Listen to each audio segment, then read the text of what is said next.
Hello everyone, Tmmgamer here, and today I have the pleasure of bringing you another one of my football talk videos, the series where I sit down and talk about real life football, be it domestically or internationally. And today's video is going to be focusing on the second leg of the Champions League semi-finals, because obviously this week has been the deciding leg in that round and the final has been decided. And I have to say I was really pleased with the games, because the first leg of the Champions League was very tight, it was very cagey and tense. There was only one goal in 180 minutes of football, but we were treated to some fantastic football this week. So that's what I'm going to be talking about over the course of the video. But as always, let's start off with the gameplay in the background.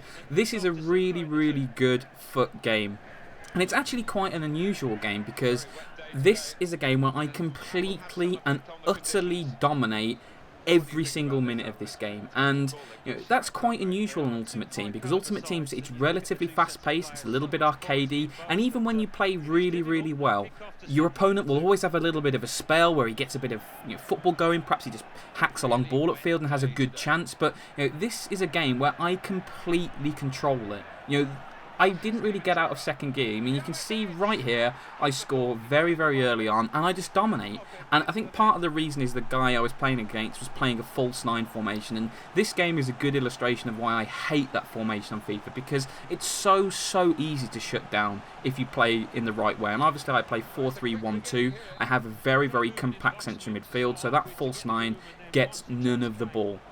And it's a really interesting game in the background to watch, because it's very good. I play really well, and I create some good chances and score some goals. So hopefully you guys will enjoy that. But let's get straight on to the football. And obviously, let's start with the first game, the one on Tuesday night, Bayern Munich versus Real Madrid. Now this game was very evenly poised after the first leg. Obviously Madrid won that 1-0. Could have gone either way. Travelling to Bayern is not an easy task. They're an absolutely phenomenal team, and I was expecting it to be a tight game, just like the first leg was. But Real Madrid absolutely blew Bayern Munich away. They blew them away, and I'm quite pleased to see Real Madrid go through, because I mentioned this in my Football Talk video last week. For me, I don't enjoy Bayern Munich's style at all. I haven't enjoyed Pep Guardiola's style of football for a long time now. This incredible over-reliance on passing, and it met its match in a Real Madrid team who are so incredibly skillful and powerful and pacey and dynamic. And Bayern Munich's passing style really hit a brick wall, and you can tell that it didn't work, because in the 180 minutes of that semi-final, I am struggling to think of one clear-cut chance Bayern Munich had. And for a team as talented as Bayern, that is a real damning indictment of their play style. It really is very disappointing to see. And not only were they toothless at the back, but there was just some abysmal defending, schoolboy level defending for the goals they conceded. They were incredibly open. And one of the things that Pep Guardiola said after the first game was that the reason why he played in this passing style was because he didn't want to give Madrid the ball, because Madrid wanted an open game, and that's their strength. And I agree with that. That is definitely Madrid's strength. But the passing style backfired massively, because they were just so open. They were open all over the field, and then when they won the ball back, there was no pace, there was no dynamism, there was no desire to get forward. Several times Madrid would be on the attack, they'd lose the ball, and there was an opportunity for Bayern to counter, to get the ball forward quickly and exploit space, and they didn't. They just rolled it to the feet of Schweinsteiger, who had a look around, then rolled it back to Lahm, and then back into Kroos, and it would just slow it down, and then Madrid would settle back into their defensive pattern, and it would be basically impossible for Bayern Munich to break them down. And this is one of the things that really impressed me against Real Madrid, because there's no doubt Real Madrid have unbelievable attacking talent. But yesterday, their defence, well, Tuesday, I'm recording this on the Thursday, Tuesday, their defence was fantastic. I have never seen Sergio Ramos and Pepe play better together, because they are undeniably talented players, but they're always a little bit hot-headed. They're players with a red card in them, and they're a bit error-prone. But I have to say, that was just the complete centre-back performance to me. Obviously, Ramos went upfield and scored 2 goals from the set pieces, and the terrible defensive marking of Bayern Munich for those 2 goals is apparent. But on the defensive side, they were phenomenal. They really were absolutely fantastic. And it's got to be worrying for the rest of the world when you see a Madrid team defend as well as they did, because they are always going to score goals. And so if they can keep them out of the other end, that is going to be huge. And Madrid, for me, that was a complete performance. But again, talking about Bayern, you've got to be so disappointed. 180 minutes of football, so much possession, and no clear-cut chances created. And that's a big shame. And obviously, next year they're going to have Robert Lewandowski coming in, and he is a fantastic player. Really is a great player, and I think he will fit into that style very, very nicely if Guardiola persists with this heavy reliance on passing, because Lewandowski is a phenomenal striker at just getting half a yard and finishing. I mean, you can remember his performance in the Champions League last year against Real Madrid when he scored those unbelievable goals. Great first touch, fantastic finishing ability, he can finish with both feet, and that's, I think, more of the striker than they need than Mandzukic, because Mandzukic is more of a power striker. He's a big presence, and yeah, he's got the technical ability as well, but it's not in the same league as Lewandowski. You want to be playing to Mandzukic's strength, which is chipping the ball into him so he can take the ball down in his chest, bring other players in, get a few crosses into the box from Robben and Ribery, but that doesn't really happen at Bayern anymore, so that will be a good change. Will it mean that Bayern Munich can start to get to the final of the Champions League and start to win these big matches? You never know. With this reliance on passing, I think the detriment of the team, I'm still unsure about Bayern Munich. And for me, this is a big shame, because they have the potential to be one of the best teams of recent memory, certainly the Champions League era. If you look at that side, you look at the talent that is in every single position, they really should have won more Champions Leagues than they have. I mean, they've only won one. They won the treble last season, it was phenomenal, and again they've stormed Bundesliga this year.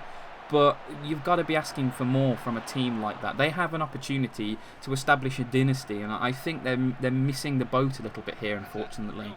So it's a big summer, I think, for Bayern Munich. It really, really is. If they're going to strengthen again, or is it just going to be Lewandowski? I think it is a big, big summer for them. But Real Madrid, so many semi-finals. They got to the semi-final a huge amount of times in recent years. The last final they got to was actually when they won with Zinedine Zidane against Bayern Leverkusen, which is too long for a team like Real Madrid.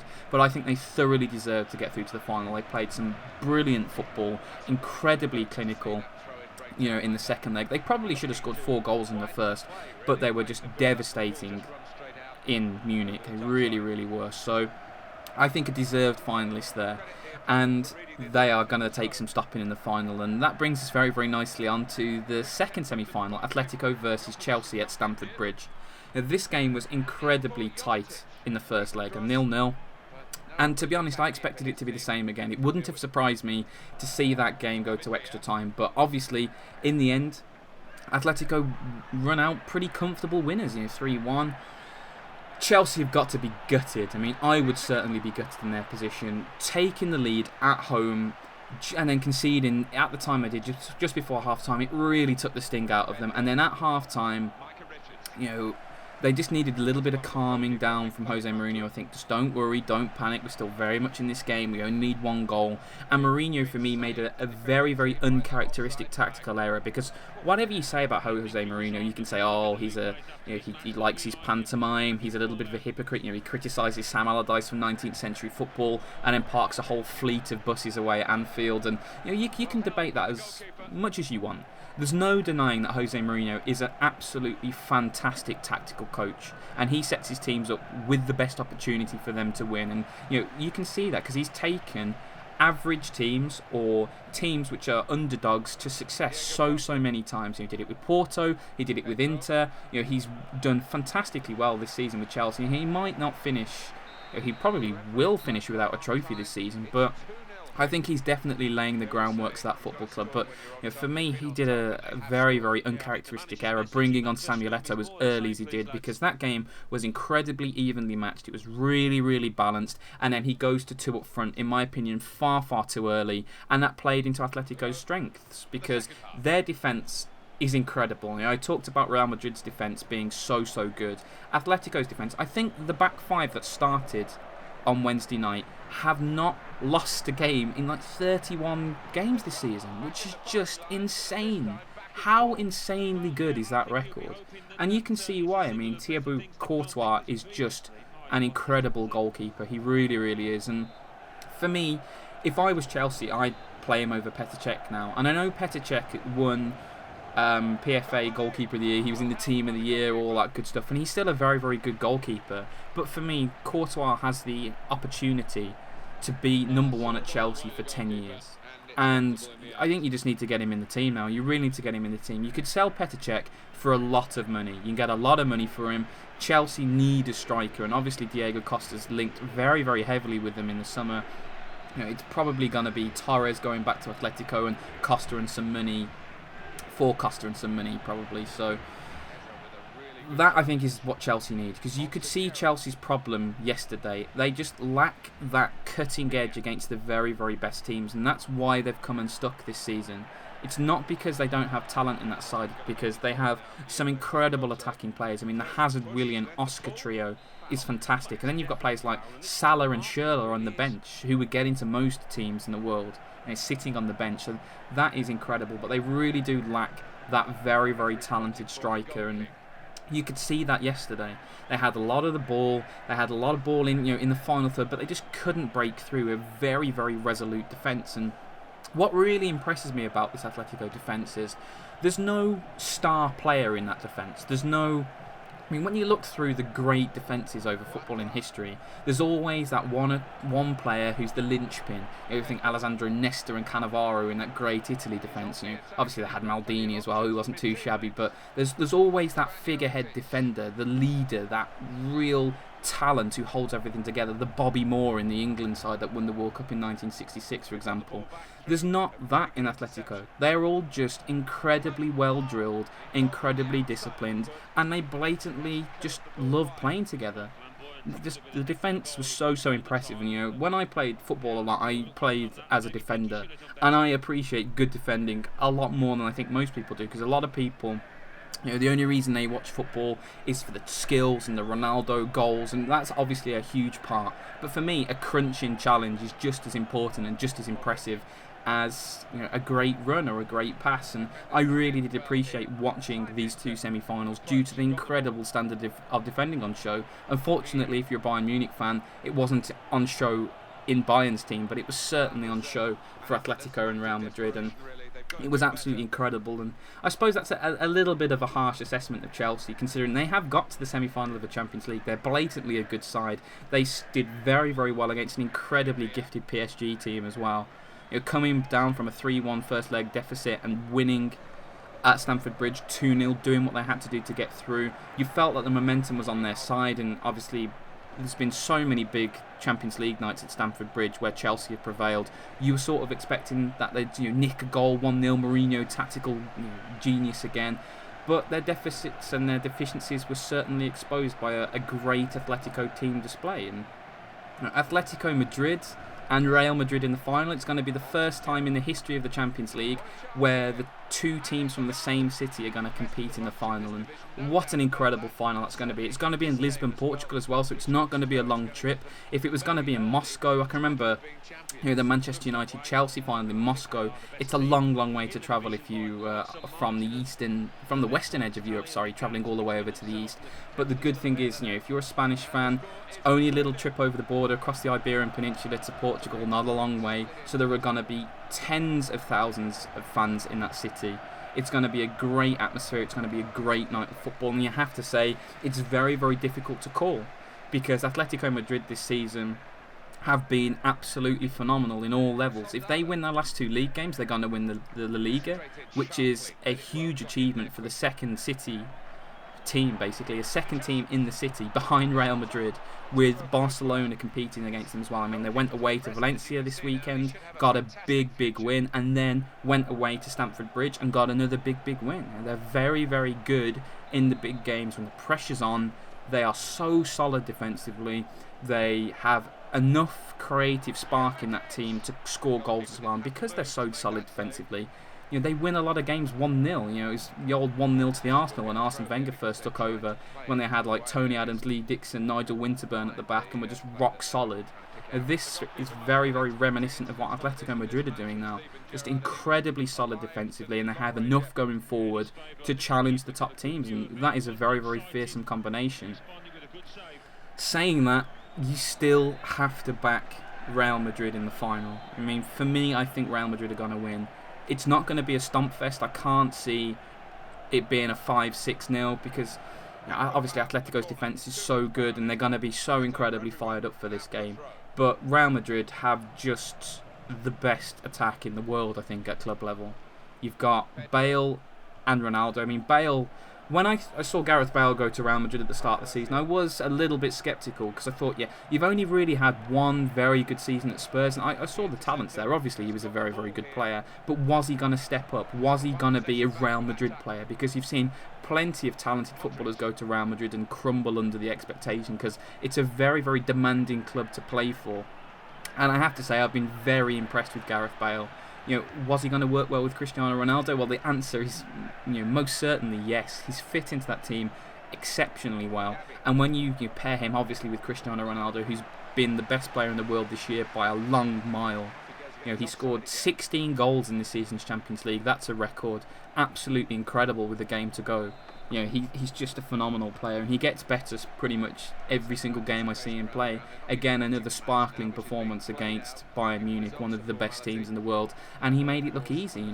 Whenever he picks the ball up, you expect him to score. He's just one of those players, and he rounded it off with 2 goals again in a very, very good performance. And that's the thing. Real Madrid certainly have the talent to score a lot of goals. And even though Atletico Madrid's defence is so good, I can still expect Real Madrid to score a couple of goals, 2 goals in that game as a minimum. And that's the thing, can you see Atletico Madrid score 3 goals to win a game against Real Madrid? And that's the debate I'm having in my head. And personally, for me, that's a no. It's going to be so tight though, and I'm actually really, really looking forward to this Champions League because obviously the derby, all of this is key, but the simple fact of the matter is these are 2 very, very good teams. Very, very good teams. There's no bad teams get to a final of the Champions League, and it's going to be an interesting contrast of styles. There we go. Language is hard, guys. Sorry about that, but it's going to be really, really interesting because, like I mentioned, you've got a team who's incredibly solid and very, very team orientated, and there's no real superstars in that Atletico Madrid team. There's Costa, obviously, who's stepped up a lot this season, but the rest of the team is all very, very solid. There's no egos in that team. It's all just a great team ethic against the Madrid side with all of those individually talented players. The best player in the world, the most expensive player in the world, so many incredibly gifted players. And again, a player who often gets overlooked at Real Madrid but has really, really stepped up is Luka Modric, another former Spurs player. But I thought Luka Modric was exceptional over the 2 legs of the Champions League. He kept the ball so well. And that's the thing, whenever Bayern had the ball, it's very, very ponderous in midfield sometimes. Whenever Luka Modric picked up the ball, it was 1 touch, it was 2 touch, he'd get his head up immediately, he'd find Bale, he'd find Ronaldo, he'd find Di Maria. He'd look to move the side forward quickly. And that, I think, was one of the major reasons why Madrid was so successful was Luka Modric. He's been exceptional. He's going to be missing his partner in crime, Xabi Alonso, in the final, who is a big loss, because Xabi Alonso is an excellent player, and that is a big loss for them. Who are they going to play alongside him? It's certainly not going to be as good as Xabi Alonso. Will Illarramendi start? Will they play Isco and go very, very attacking? It's going to be interesting to see how Madrid set up in the final, bearing in mind that obviously Alonso's out. How attacking are they going to go? So that is a big loss for them, but I'd still expect to see Real Madrid win. It's just, I'm really, really looking forward to it, and you probably tell I'm looking forward to it. It's been a very, very good Champions League season. It's been a lot of good football on show. And I think that 2 teams who are most deserving of getting to the final have got to the final. And you can say that, for example, when Chelsea won the Champions League, they battled and they just ground their way to the final. These 2 teams have played really, really good football. They've been very solid defensively. They've won the big games convincingly, and I think they both thoroughly deserve to be there. And it's going to be an absolutely epic final. I can't wait for it. So, guys, once again, thank you so much for listening to the video. I really hope you've enjoyed it. As always, I'd be really interested in hearing your opinions and your views on the semi-finals and the upcoming final. Who do you think's going to win? Who do you think was your star player over the 2 legs? All those questions, I'd be very, very interested in hearing your opinions. But once again, thank you so much for watching, and as always, have a great day.